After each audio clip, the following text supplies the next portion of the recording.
अस्सलाम वालेकुम। मैं हूं आपका अपना हकीम खालिद मुल्तानी।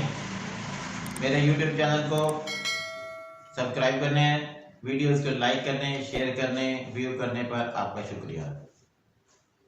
मैं आज आपके लिए एक और मोटापे को ख़त्म करने के लिए नुस्खा लेके आया हूं। आसान नुस्खा,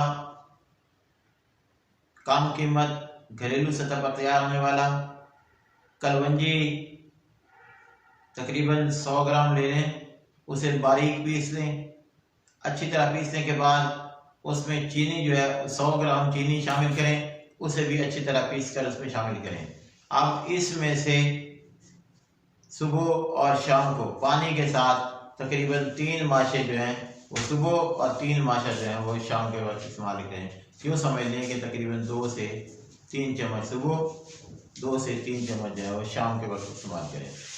इंशाअल्लाह बेहतरीन रिजल्ट, इंशाअल्लाह मोटापा दूर हो जाएगा और आप दुआ देंगे।